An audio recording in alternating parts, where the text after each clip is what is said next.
我做了韩启明5年的舔狗，却抵不过他那刚回来的白月光前女友。就在我终于放下他，开始寻找新的感情时，他却买了车票，跨越几百公里来到我的城市，求我跟他重新在一起。既然已经爱上我，早干嘛去了？大家好，开始今天的分享之前，希望你能给人间烟火点个订阅，我将会分享更多优质的内容。韩启明生日那天，我瞒着他，特地跟公司请了假，订了机票飞到他的城市，想给他一个惊喜。这是我们在一起3个月后的第1个节日。行李里面带了刚买的蕾丝内衣，一路上我都在幻想，今晚我们会发生什么。说实话，我缠他这个人缠了6年了。到他家门口时，我假装抱歉似的打了个电话给他。宝，干嘛呢？真抱歉，你生日我却没法飞过来陪你。真的是工作走不开。说这话的时候，我的嘴角疯狂上扬，却仍努力装出一副可惜的语气。他的声音从手机里传来，淡淡的，听不出任何的喜怒哀乐。没事，我也在忙呢。挂下电话后，我百无聊赖地玩起手机，看了会热搜，又刷了刷微博首页。不一会，一条陌生信息跳了出来：给某人过生日，笑脸，配图是一个女孩子的自拍加蛋糕。但图片角落里的那只手，我却很熟悉。她手上戴的腕表，是去年生日时我买给她的。表带上 DIY 的字母 HQM 清晰无比。我突然想起来，这个账号的主人是韩启明的前女友。当时他们分手后，我出于窥探的心思，偷偷设了匿名关注。后来发现他大半年都没更新一次，我就渐渐忘了这件事。没想到他再一次发布微博，是跟韩启明有关，心一下子就泄了气，一股久违的疲惫感席卷而来。我清晰地意识到，这个男人不值得在韩启明身上栽跟头，对我来说似乎是再正常不过的一件事。高3那年，他转校来到我们班，没多久就成了叱咤校园的风云人物。不是因为他这人成绩非常好，相反，他成绩在年级里排垫底。也不是因为他这人长得非常帅，就他的长相而言，顶多算五官端正，清秀有余。他能出名的原因，仅仅因为他这人够混。在氛围紧张的高3中，每个同学都拼了命地发愤图强，争分夺秒地利用一切时间学习。韩启明倒好，上课趴着睡觉，考试白卷上交，还时不时召集年级里排名跟他一样垫底的一群小弟，逃课去网吧打游戏。他家里有钱，他爸把他送到我们这个重点高中的条件，就是让他能上个本科大学。顶着捐助的压力，校长和班主任不敢明目张胆地对他严格要求。但他的成绩上不去，他们也麻烦。想着同辈之间更有话题，更好交流沟通，班主任把我叫到了办公室，言语之中充满了对我学习成绩的肯定，末了才进入正题。希望我能对韩启明实行1对1互助，让他的成绩更上一层楼。看着班主任那充满信任的眼神，仿佛我是天底下最耀眼的学霸之星。我点了点头，坚定地做了承诺。韩启明是个很难搞定的人。课间我想辅导他的作业，他却趴在桌子上睡觉，无论我怎么苦口婆心地喊，都叫不醒。放学我想给他讲解一下今天上课的重点，他却总一溜烟跑得无影无踪。受挫几次之后，反而激起了我的胜负欲。一天，我下定决心，无论如何要抓住韩启明。一放学，我就飞快地跟在他身后，两人隔着2-3米的距离。韩启明很快就发现了，他一脸不耐烦地转过头：“学霸，你已经变态到这个地步了吗？跟着我干嘛？”我背着书包走到他身边。除非你答应跟我补习功课，否则我以后天天跟着你。韩启明脸上瞬间浮现出恼怒的表情，拳头攥紧，但看了看我之后，大概意识到打女生不道德，忍了忍还是控制了。只见他深呼吸一口气，有些无语地丢了句随便你，之后就头也不回地走了。我跟在韩启明后头，看着他买了一瓶甜牛奶，又拐进了一条小巷。他喊了一声，一只白色、头顶带点黑色花纹的小猫跑了出来，围在他脚边转圈圈。韩启明把他抱在怀里，温柔地抚摸着他。落日的余晖刚好洒在他身上。我突然觉得，眼前这个坏男孩好像跟我想的不一样。韩启明显然是个没养过猫的人。他撸了小猫，一会之后就打开书包，掏出了里面的甜牛奶。我赶紧冲上去制止他。韩启明不耐烦地皱着眉头，冲我吼了一声：“你这人烦不烦？”我知道现在不是吵架的时候。刚出生的小猫不能喝甜牛奶，它们的消化能力不好，喝甜牛奶容易呕吐、腹泻。韩启明的脸部表情宕机了，意识到我没有在开玩笑之后，尴尬浮上了他的脸。但他很快就恢复了正常表情，语气也好了许多。那他能喝什么？韩启明的眼神指了指怀里的小猫。我脑子里灵光一闪，我告诉你怎么养小猫，你就跟我学习。这话明显惹他不快，他刚想朝我发火，怀里的小家伙适时地喵了一声。韩启明泄气了，点了点头表示答应。在带他去买羊奶粉的路上，我跟他科普了养猫的注意事项。他认真地听着，遇到不懂的还会多问几句。我们之间的第一次友好交流，因为一只小猫开启了。也许是因为我帮了韩启明的小猫，他对我的态度有了180度的大转变。我们约定好，放学之后我给他补习1个半小时，之后一起去喂猫，完了再各自回家。每天彼此接触，我也对他有了更多了解。韩启明说，从他有记忆开始，父母就永远在争吵。后来，在他10岁那年，他们终于离婚了。妈妈出了国，几年都不回来一次。爸爸的时间全都花在他的公司上，除了给钱，什么都不管。在这样家庭里长大的他，对流浪的小动物有种执念。他觉得帮助他们，好像就是在帮助曾经的自己。韩启明说，这次转校也是他爸爸砸钱弄的。他其实认真学习起来，成绩也不差，交白卷纯粹就想气他爸。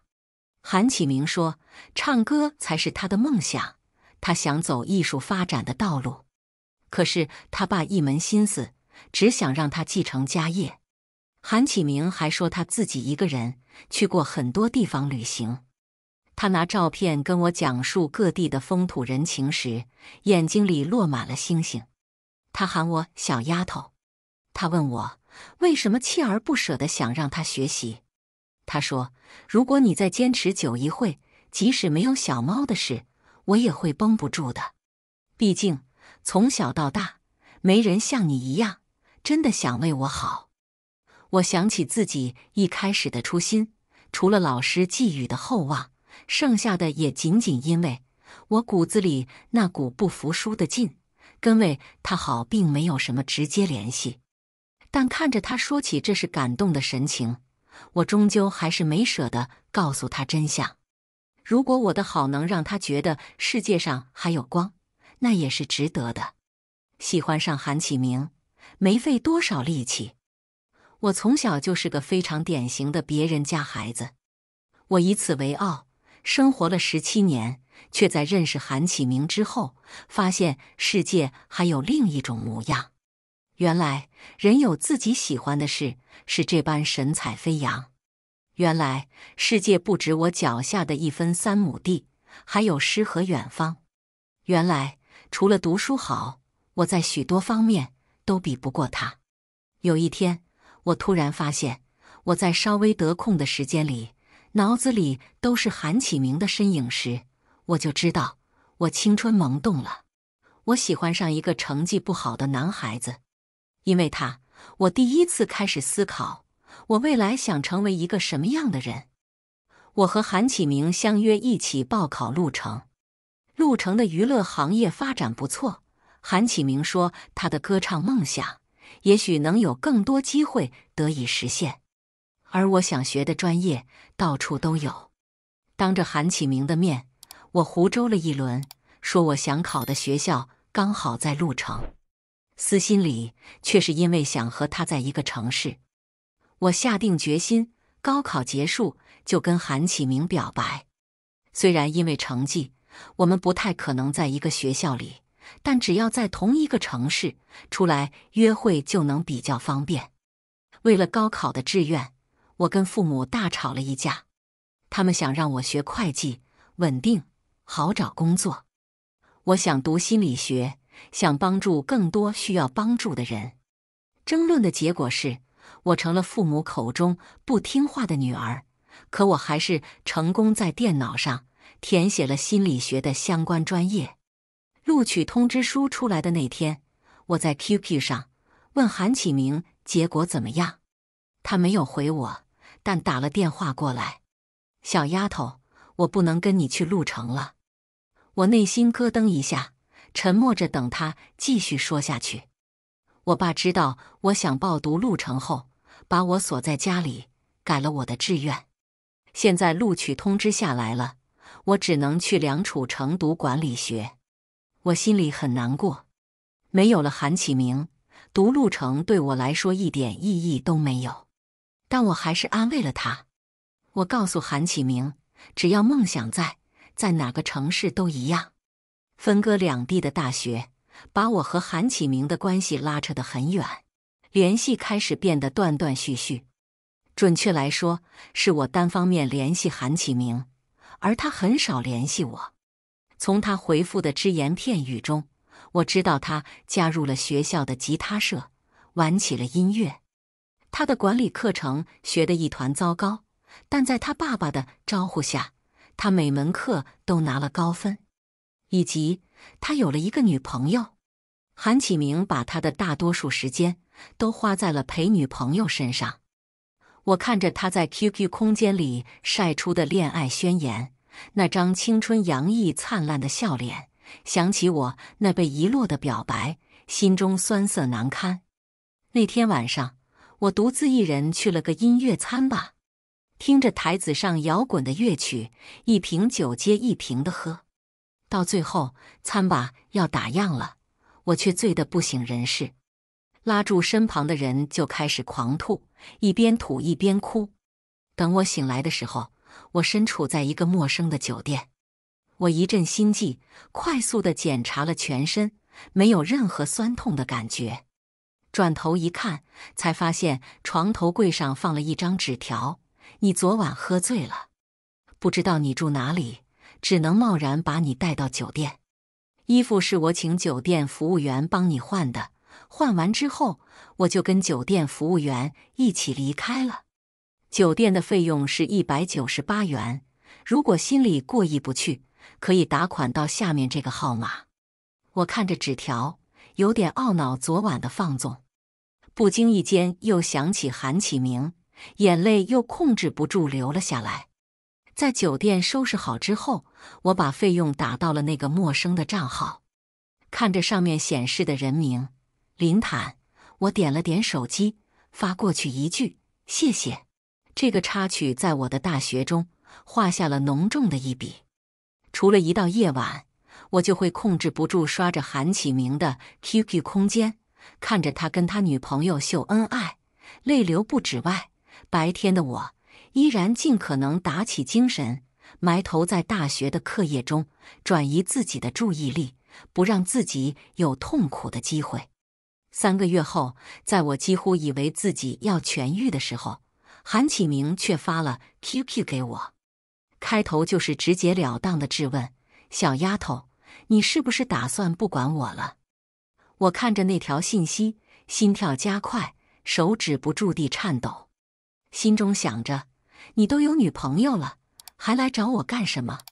发出去的信息却变成了：没有，就是最近太忙了。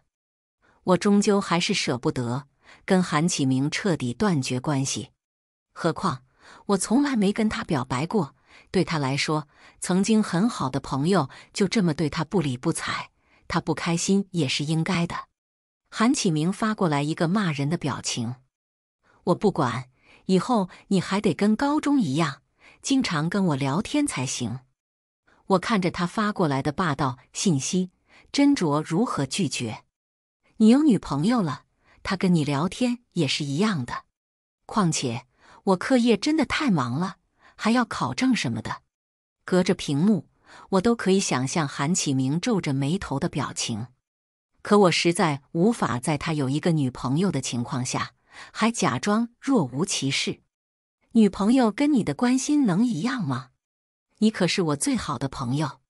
反正，就算你再忙，最少也得1周1次的频率找我聊天，要不小心放假回去，我不放过你。说完之后，韩启明就直接下线，丝毫不给我拒绝的机会。我盯着 QQ 上的信息发呆很久，最终还是败给了自己的私心。我告诉自己，小心收好暗恋的心思，只当作彼此还是朋友去相处吧。我开始像过去一样，经常联系韩启明，发过去的信息尽可能不带任何感情，只有简单的问候：最近怎么样？吃饭了吗？学习的功课难吗？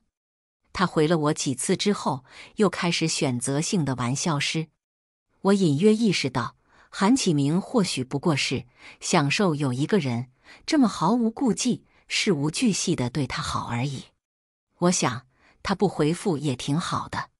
总有一天，我能在这漫长又绝望的付出中学会放弃。大3的时候，我经历了人生中最社死的一件事。彼时，我成功应聘到一家传媒公司实习。之所以没找心理学的相关工作，不是不喜欢了，而是在深入接触这一行后，发现我不太适合。我没有一颗强大的心脏，难以消化好所接触到的病例。这家公司的主营业务是做主播培育，而我的工作内容就是负责帮主播处理好所有的日常事务。考虑到我才刚开始工作，什么都不懂，负责带我的林姐贴心地安排了一个跟我同校的主播给我带。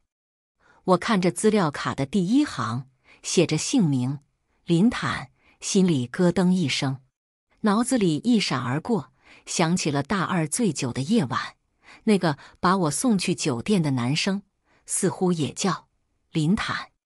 抱着侥幸的心理，我去见了我要带的主播。推开门时，坐在沙发上的林坦抬起了头，明显愣了一下，接着扑哧一声：“原来是你呀！”我的脸瞬间通红。林姐在一旁招呼着：“你们认识啊？太好了，坦坦，以后就是月月来负责你的业务了。小姑娘刚来，你别欺负她哦。”说完，林姐就离开了，留下我跟林坦2人大眼瞪小眼。我看他又埋头在手机里，尴尬地先发了声：“那晚谢谢你啊。”林坦诧异地抬起头，扬起眉毛调侃道：“不用谢，只是以后别喝酒了。你这人醉了酒就又吐又哭，还会往人怀里扑。多亏遇到的是我，要不稍微把持不住的男人，当场就能把你给办了。”他话里的内容让我想起当初醒酒时的后怕，心中对他的感激之情又多了几分。看我沉默不语，林坦收起了手机。“你知道工作要做什么吗？”我诚实地摇了摇头。他一副早就猜到的欠扁模样。其实很简单，我每天晚上8点到12点都会进行唱歌直播。你需要做的就是直播前帮我调控好设备，直播时帮我控一下评论，还有1周做一次关于我直播的数据分析给我，里头要包含粉丝每天晚上给我刷礼物的情况。我有些疑惑，就这些内容，不用端茶倒水，随叫随到吗？我理解的我的工作，除了直播，还得管好他的一切日常需要，包括1日3餐、搬行李等各种杂事。林坦看着我懵懂又真诚的发问，大笑起来，走过来很自然地伸手揉乱了我的头发。哈哈哈哈，月月，你太好玩了。我就是个小主播，又不是什么大明星，没那么麻烦的。他轻身侧过来，小声在我耳边说，不过你想照顾我的生活起居也可以，毕竟我刚好单身。说完，林坦就一边笑着一边离开了。我满脸通红地坐在凳子上，脑子里想着他刚刚的话，手机里却叮咚传来一声 QQ 声。我点开一看，韩启明的头像在闪烁。哼，不回来就不回来，有什么了不起？再往上滑，是我早上发给他的消息。我告诉他，我找了份实习，暑假不回家了。我的心中软了软，沉吟许久，还是回了句信息，我会争取时间回去的。我没想到韩启明来了次突然袭击。那天我正跟林坦在对当晚直播的内容，就收到他的信息，小丫头，我来看你了，就在你公司楼下。我心中止不住的高兴，嘴角也开始控制不住上扬。许久不见，我的确很想韩启明。林坦见到我肉眼可见的开心，眉头微蹙，状似不经意地问道，男朋友？我瞬间想起韩启明已经有女朋友的事实，情绪顿时低落了不少。不是。林坦盯着我的脸，你喜欢他？我正视着林坦的眼睛。是的，他现在就在公司楼下，我今天能不能请个假？虽然我跟韩启明之间目前看来毫无可能，但能见到他，我依旧很开心。林坦低头想了很久，久到我几乎以为今天这个假请不成的时候，他突然把身子往沙发一靠，揉了揉眉头。去吧。我欣喜若狂，收拾起包包，快速飞奔出门。可等我到公司楼下的时候，我却看见韩启明还带了一位女生。也许因为天气太热，那个女孩子一边用纸巾擦着脸上的汗，一边在闹着脾气。韩启明把她拉进怀里，低头亲亲，轻声细语地哄着，那表情是我从来不曾见过的温柔。我的心拔凉拔凉的，却还是僵硬地迈着步伐朝他们走过去。韩启明这时看到了我，他朝我挥了挥手。我刚移到他们跟前，他就把行李往我手里塞。小丫头，路程也太热了吧？你住哪里？我们想赶紧过去放行李，顺便吹空调。我有些怔愣。你们去我家做什么？韩启明对我的话有些不满。废话，我们来鹿城，不住你家住哪？我不可置信地听着他的话，心中却像被龙卷风扫荡了一样。你们2人都要住我家？韩启明用一种看白痴的眼神看着我，并没有回答。可我租的房子是个单人间。旁边的女孩子突然开口了，她甜甜地朝我一笑，没事的，月月，我跟宝贝睡地上就行。我挂机的大脑重启了，尽管知道我接下来的话会让我跟韩启明的关系变得很糟糕，我还是说了出来。你们还是去住酒店吧，我家不太适合你们俩住。韩启明的暴脾气上来了。小丫头，你这么不讲义气。我冷静地看着韩启明，紧抿着唇，什么都没说。韩启明看了看我之后，眼神开始变得有些奇怪，似乎想起什么。最终他还是妥协了，拉着女朋友走了。我失魂落魄地回到公司，林坦对我突然回来有些疑惑，但看到我情绪不太好之后，他什么都没问，走过来把我搂进怀里，抱了抱。我没有推开他，我现在太需要有人能无声地安慰我了。我还是在周末的时候陪韩启明和他女朋友玩了整整2天。这2天，我眼睁睁地看着韩启明跟他女朋友之间从十指相扣、拥抱到前吻、深吻。唯一值得庆幸的是，随着他们的动作越来越亲密，我的难受似乎在逐层递减。一开始会觉得心脏像被人拽出来，扔在地上狠狠践踏一般，到后来，疼痛却剩得如同小针轻轻戳着。带着他们2人全程疯玩，玩到心满意足之后，他们总算有了离开的心思。在高铁站时，韩启明的女朋友主动上前拥抱了我。月月，我本来还想来看看韩启明的好朋友到底是个什么妖艳货，没想到你真的跟其他女孩子不一样。看到你们2人互相都没感觉，我就放心了。我听着他的话，胃里突然泛起一股恶心。我恶心他们2个人，也恶心我自己，这么恬不知耻地暗恋一个男生，暗恋了这么多年。他们走了之后，我跟脱了层皮一般，由内到外感到疲倦。回到租房之后，我浑身难受，迷迷糊糊中睡着了。因为拉上窗帘，我也没有意识到天黑了。我昏天暗地的睡着，直到被一阵急促的电话铃声吵醒。那铃声就跟夺命连环铐一般，吵得人不得安宁。我接起电话，林坦的声音铺天盖地传来：“月月，你怎么还没到公司？”我才想起，今天傍晚我约了林坦到公司核对明天音乐直播要上架的商品。我想起床，却发现浑身都没有力气。不好意思，林坦，你先回家吧。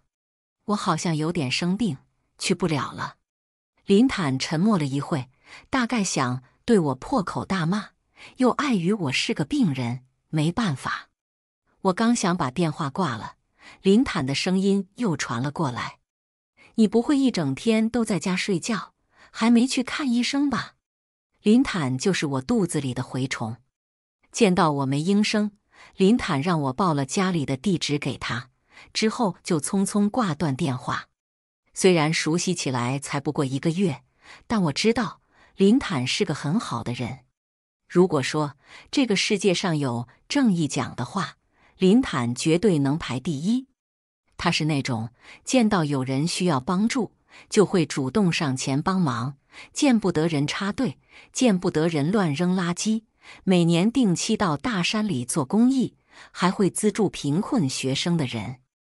我很庆幸当年喝醉酒的时候遇到的是他，所以他来我家，我也很放心。差不多过了半小时，林坦就已经到我家了。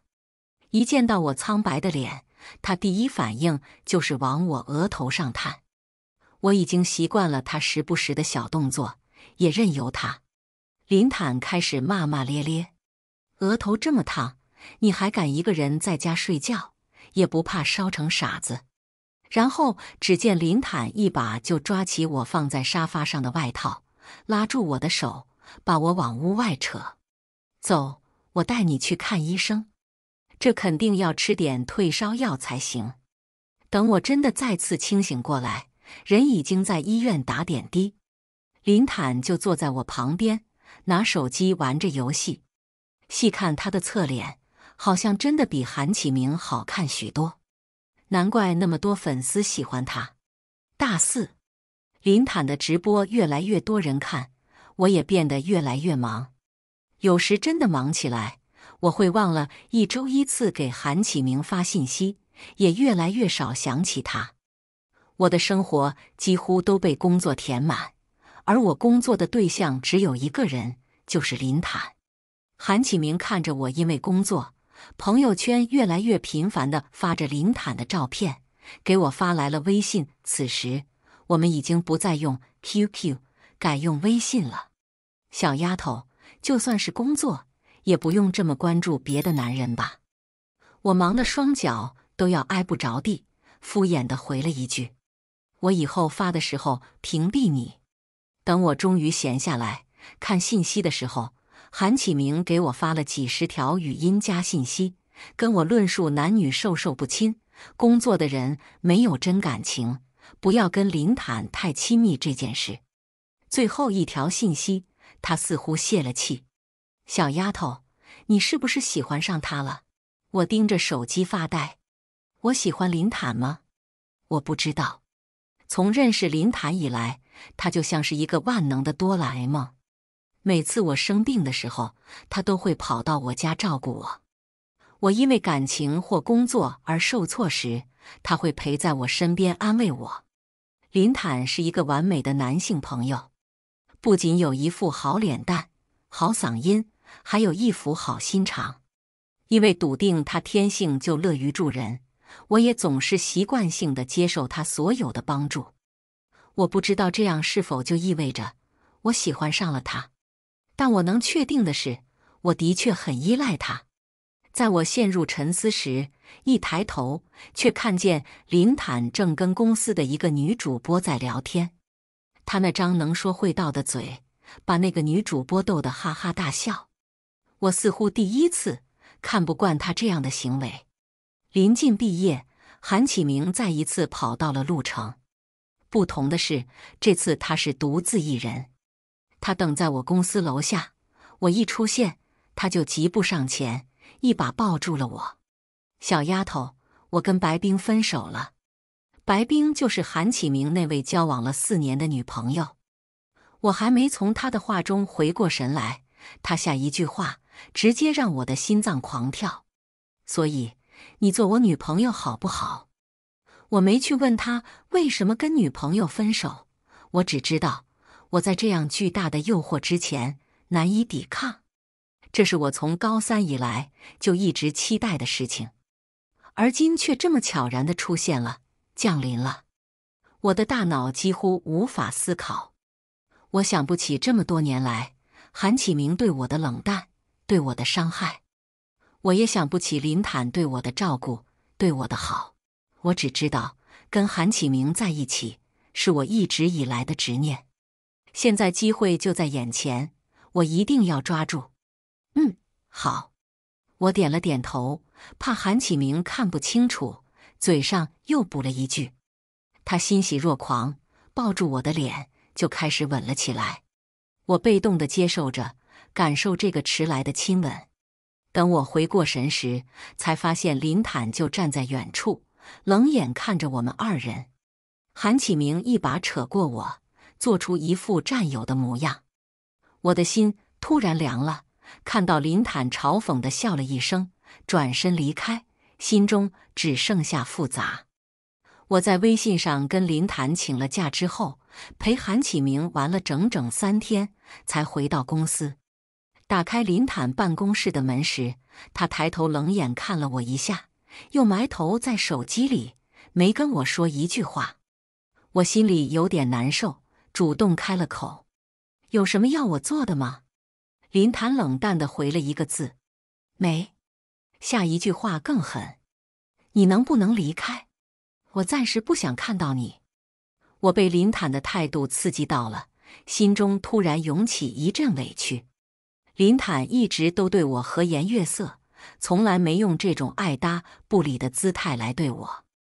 我气愤地想转身离开，林坦却突然放下手机，冲上前来把我抱在怀里。他急急地寻着我的唇，啃咬了上去，直到把我吻到嘴唇发肿，才彻底放开我。林坦微喘着气，在我耳边说：不要跟他在一起，好不好？月月，我喜欢你。从很早之前就开始了。我喜欢你喝醉时拉着我不放手的模样，喜欢你做事认真的性格，喜欢你依赖我的样子。除了你不喜欢我，你的每一点我都很喜欢。所以甩了他，跟我在一起，好不好？他把头放在我的颈间蹭了蹭，我想推开他，双手却怎么都用不上力。这几年来，林坦对我的喜欢那么明显，我却总把那当成是他的绅士风度，安慰自己，这些不过是好友间的互相照顾。我们就这么维持着拥抱的姿势，他在静静等着我的答案，而我却不知道该如何回应他。正当我们僵持的时候，韩启明的电话过来了。我一下子惊醒过来，本能地挂掉了语音电话。看着林坦脸色不善的样子，我蠕动嘴唇，轻轻说了声对不起。之后我推开门走了出去，独留林坦一人在办公室里。我过去总梦想着有一天能跟韩启明在一起，真的在一起之后，我却觉得非常心累。他就像个不曾长大的孩子，美名其曰谈恋爱就应该亲密无间，然后要求我要对他的所有信息都秒回，只要我半小时没消息，他就会不断地给我发60秒的语音，直到我回复为止。每次我打开微信，看到几十条语音消息，就很想直接把手机扔了。在我工作，尤其是在我值班跟进林坦的直播时，韩启明的电话绝对准时来临，经常弄得我两头都顾不好。我跟他控诉，我有自己的工作要忙。他撇撇嘴，无所谓地说，你那工作1个月又赚不到几个钱，还不如来我爸的公司，给我当助理，我给你开高薪。我觉得眼前的男人越来越陌生了。他曾经对音乐有所有的热情，眼睛里盛满了光。我也是受他的影响，才把传媒行业作为我的第2工作之选。可现在，他却理所当然接受他父亲的帮忙，把曾经的梦想忘得一干二净。我想反驳他，刚一开口，他就不依不饶起来。小丫头，你怕不是舍不得那个臭男人吧？他有什么好的？不过就是一个在网络上卖唱的人。我直接挂断了韩启明的电话，放下手机，回到办公室时，林坦正坐在沙发上打游戏。自从上次不欢而散之后，他对我的态度一直都十分冷淡。他收起了在我身上的所有特权，除非工作需要，否则他私底下不再回应我的任何需求，包括普通闲聊也很少。我就像突然之间被打入冷宫一般，但归根到底也是我咎由自取。有一天夜里，我梦见林坦找了一个漂亮的女朋友，当着我的面跟她亲吻拥抱。醒来之后彻夜无眠，我能感觉到有一些重要的东西好像在离我远去。我想拼命抓住它们，却又舍不下曾经。我不敢去深思我的反常，我怕一开始我就做了错的决定。为了平息内心的烦躁，我越来越多地跟韩启明联系，频率甚至比我刚开始暗恋他的时候还要更密集。不管怎么说，我现在的男朋友是他。趁着韩启明生日，我带上了新买的蕾丝内衣，订了机票飞到他的城市，想给他一个惊喜。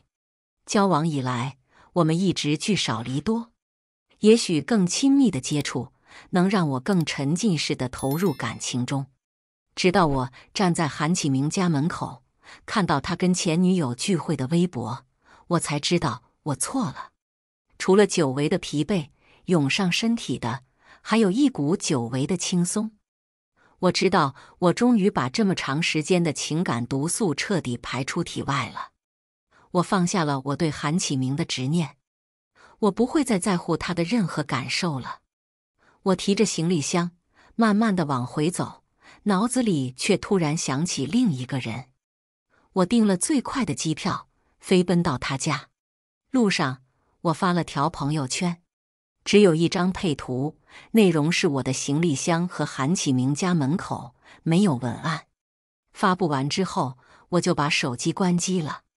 现在对我来说，更重要的是，我要去追回那个真正对我好的人。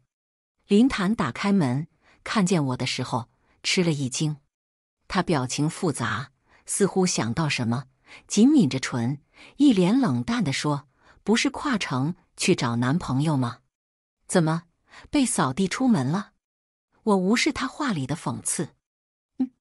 被扫地出门了，所以你还要我吗？兴许我眸里的情绪太过愉悦，林坦不可置信地盯着我的眼睛，最后脸逐渐发红，却还是用发狠的语气轻吼了一声：“我要的不是退而求其次。”我双手抚上他的脸，让他相信我的真情。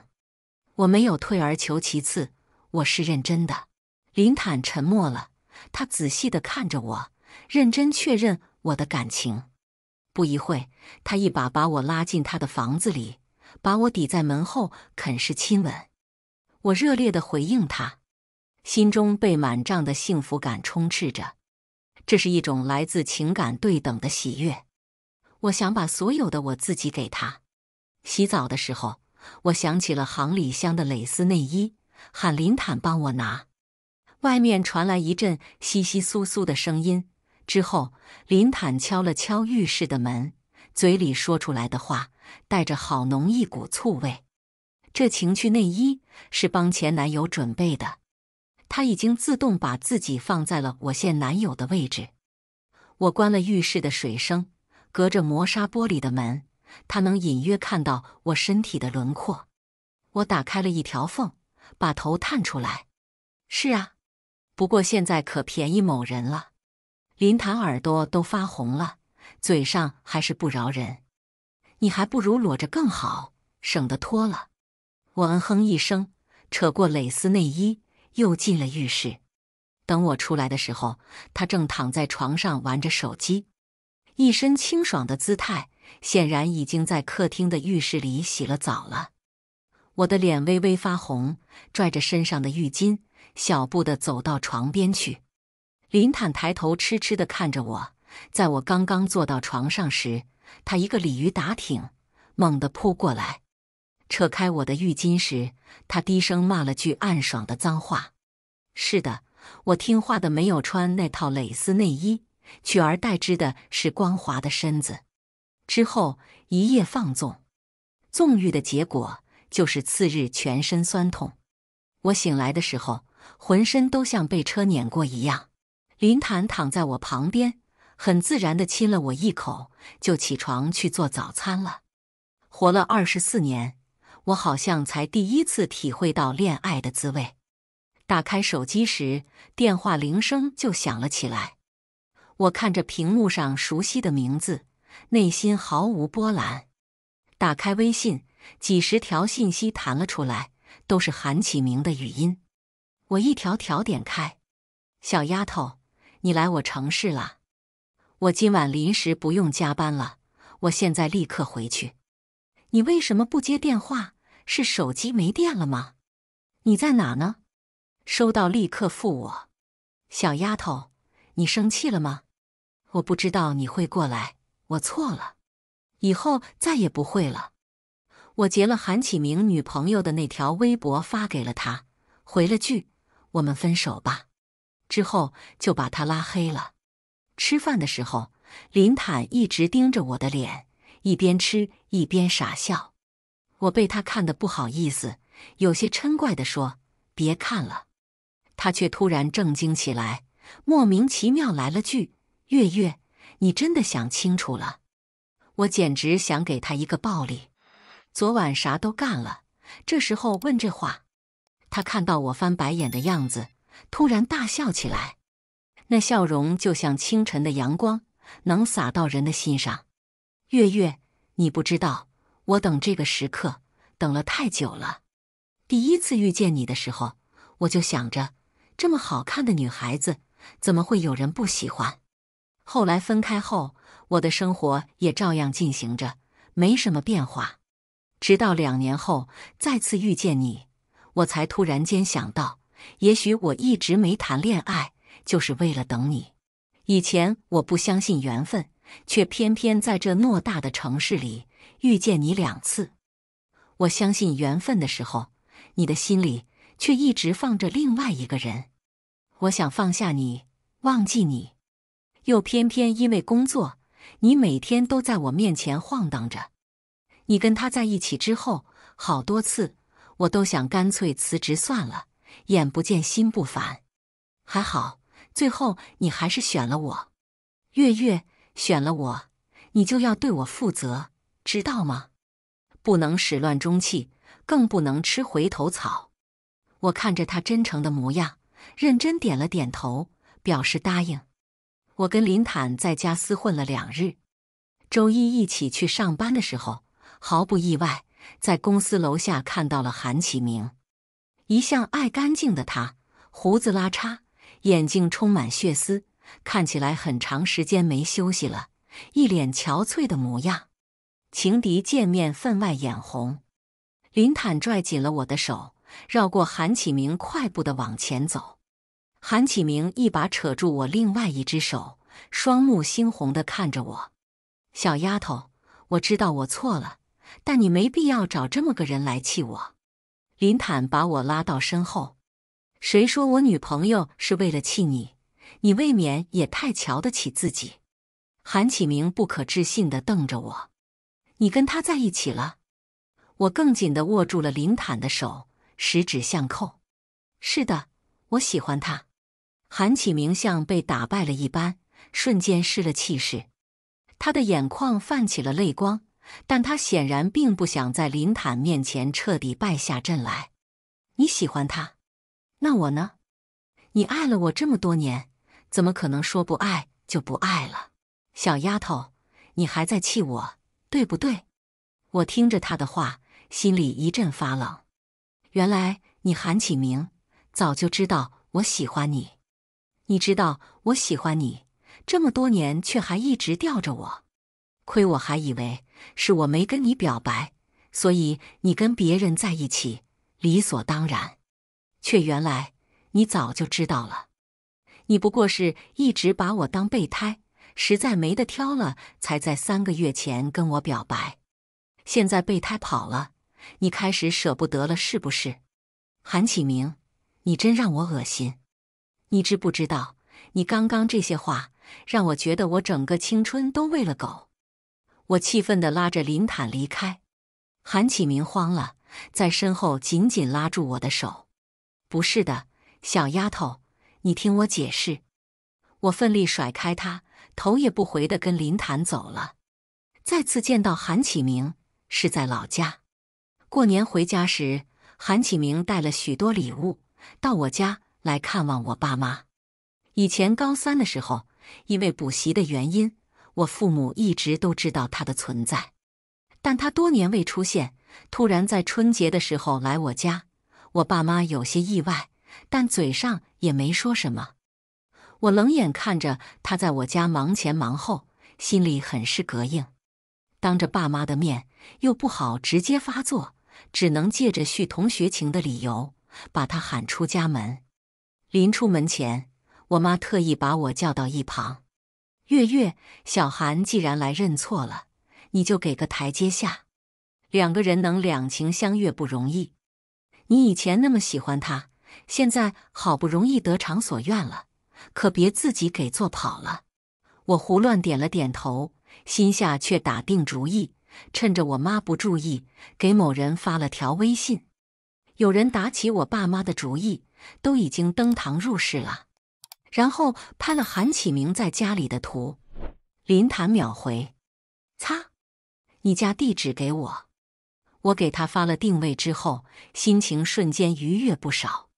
轻松出了门，韩启明则默默跟在我身后。到了小区楼下，他忍不住先开口了：小丫头，对不起，我之前不是不喜欢你，我那时候太年轻了，习惯了你陪在我身旁，所以始终没真的去想，这种陪伴对我来说意味着什么。我真的不是拿你当备胎。他一提起备胎这事，我就心烦。不管是不是备胎，都已经不重要了。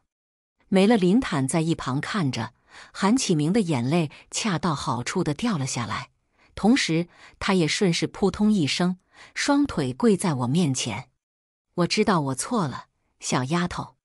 但你不能一次机会都不给我。我们认识了那么长的时间，你至少给我一次公平竞争的机会。你以前能喜欢我，现在也一定能再次喜欢上的。我被韩启明的厚颜无耻震惊了，却也想借着这一次机会，彻底让他不再纠缠。我过去喜欢你，是喜欢那个有自己的梦想、见多识广的你。可是从你下定决心放弃唱歌的想法时，我对你的喜欢就只剩下惯性了。而这些仅有的惯性，也在你一次又一次的伤害中消失殆尽。你说让我再给你一次机会，可我已经爱上别人，心上的位置全都被占满了，还怎么给你腾地方？韩启明，你放手吧。过去你把对我爱搭不理这件事做得很好，为什么不能继续做下去呢？因为你，我在感情中苦了好些年，现在好不容易幸福了，你别来破坏行不行？就当给我记忆中美好的你留下点好印象吧。韩启明脸色苍白地听着我说的话，他的指尖紧紧握成拳，整个人看起来像风一吹就能倒一样。最终，他沉默许久，还是转身离开了。他离去的脚步沉重又踉跄。我知道这次他是真的放下了。我跟林坦是在2年后结婚的。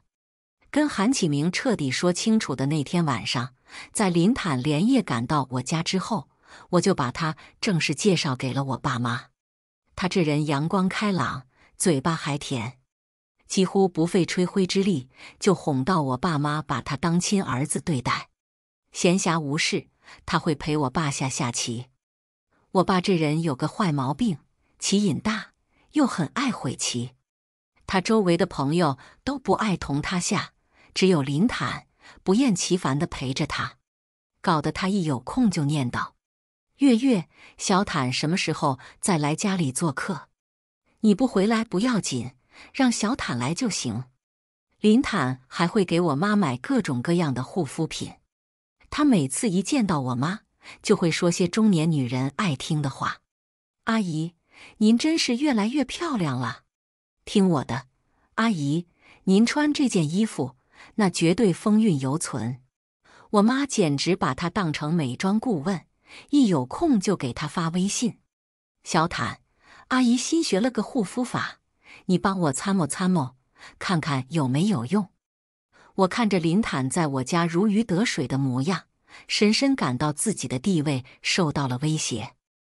我爸妈以前都拿我当小宝贝，现在吃饭时最爱叮嘱我的话，却变成了：月月，你可别看林坦老实就欺负他，你要是敢对他不好，我第一个饶不了你。幸而在林坦父母面前，他们也把我当亲女儿一样疼，才让我找到一点平衡。小坦，你要是敢对月月不好试试看。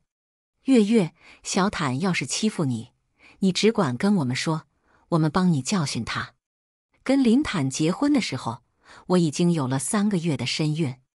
穿上梦想中的婚纱时，林坦死活不同意我穿高跟鞋，怕我走路不稳当。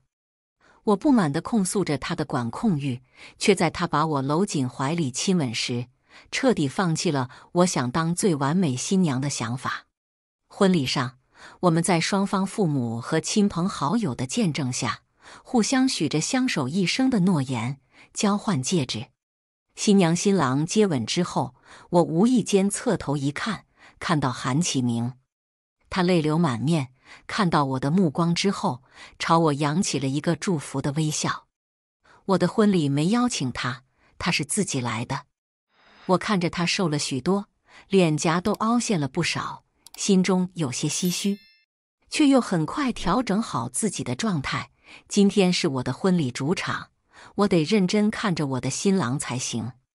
往后一生，他才是始终陪伴我的人。以上就是今天分享的故事，大家有什么想说的、想吐槽的，欢迎在下方评论交流，也更希望能给人间烟火点个订阅，我将会分享更多优质的故事内容。